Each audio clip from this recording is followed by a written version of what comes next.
Le Niger renoue petit à petit, mais sûrement, avec ses anciens partenaires, avec cette rencontre entre le Premier ministre chef du gouvernement, Ali Mohamed Lamine Zen, et la directrice des opérations de la Banque mondiale pour le Burkina Faso, le Mali, le Tchad et le Niger, Clara Dessouza, relative à la reprise de la coopération entre cette institution et le Niger.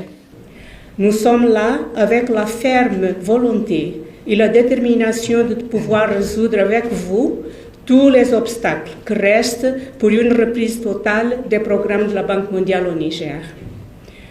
Comme vous le savez, l'évaluation OP 730 est un processus formel de vérification sur le terrain que certains critères clés sont réunis aussi bien pour la reprise des déclassements pour les financements en cours que pour l'engagement de nouveaux financements. Le Premier ministre s'est tout d'abord félicité de voir aujourd'hui la Banque mondiale exprimer sa volonté de reprendre la coopération avec le Niger et a par la suite exprimé dans un langage franc le mécontentement des autorités et du peuple nigérien quant à la prise de position de l'institution par rapport aux événements du 26 juillet en suspendant ses activités au Niger. Une occasion de ce genre est importante pour qu'entre partenaires, nous puissions nous dire un certain nombre de vérités. La Banque mondiale est le premier partenaire de notre pays. Du 26 juillet à ce jour, c'est environ 7 mois. Le country manager ici a fait quelques audiences avec nous. Nous avons déploré que la Banque mondiale ait pris trop de temps pour effectuer cette évaluation qui est importante pour une reprise de coopération. Le deuxième élément, c'est la précipitation avec laquelle la Banque mondiale s'est alignée sur la batterie de sanctions punitives décidées par la CEDEAO. Je ne crois pas avoir rencontré dans les textes de la Banque des mesures de ce type qui viennent soutenir une fermeture de frontières et qui viennent soutenir une sanction punitive allant jusqu'à des sanctions sur des produits de première nécessité.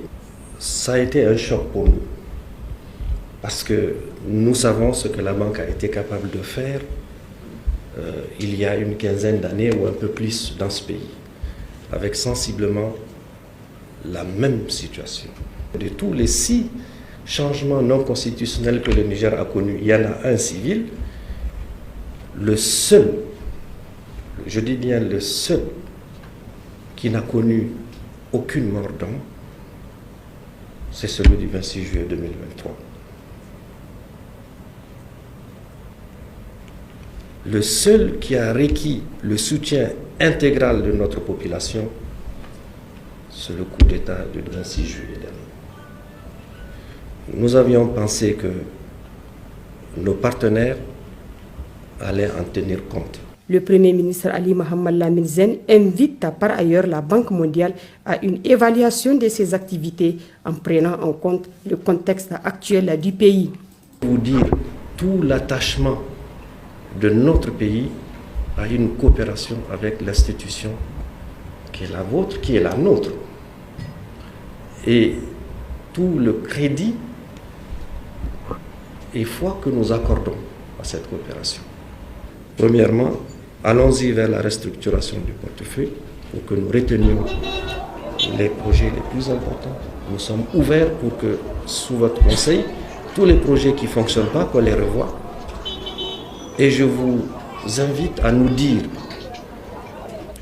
que le moindre soupçon que vous exercerez sur l'utilisation des ressources de la banque, n'hésitez pas à nous le dire. Notre rôle, c'est de sévir pour protéger l'argent public. Ici présents, ce sont des ministres qui travaillent nuit et jour. Ils savent pertinemment qu'ils doivent, à partir de cet instant, être les maîtres des projets qui sont placés sous leur autorité, dont l'ancrage institutionnel se trouve dans leur département.